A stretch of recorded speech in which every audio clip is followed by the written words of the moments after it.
शेरू हमेशा नए अनुभवों की तलाश में रहता था।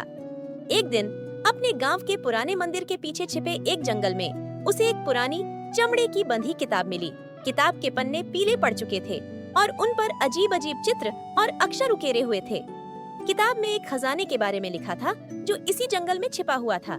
जंगल में घुसते ही वातावरण अचानक बदल गया। पेड़ों की शाखाएं हिलने लगीं और पत्तियां हवा में घूमती हुई अजीब आवाजें निकालने लगीं। शेरू को ऐसा लगा जैसे कोई उसे देख रहा हो। जैसे जैसे वह आगे बढ़ता गया, उसे और भी अजीब चीजें दिखाई देने लगीं।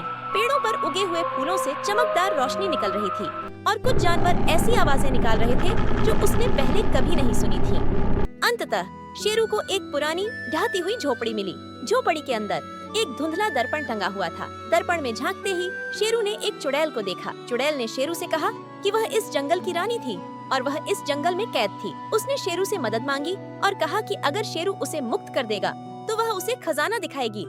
शेरू ने चुड़ैल की मदद करने का फैसला किया। चुड़ैल ने शेरू को बताया कि जैसे ही शेरू मंत्र बोलने लगा तो जंगल में तूफान आ गया। पेड़ उखड़ने लगे और बिजली चमकने लगी। शेरू डर गया, लेकिन उसने हिम्मत नहीं हारी और मंत्र पूरा कर दिया।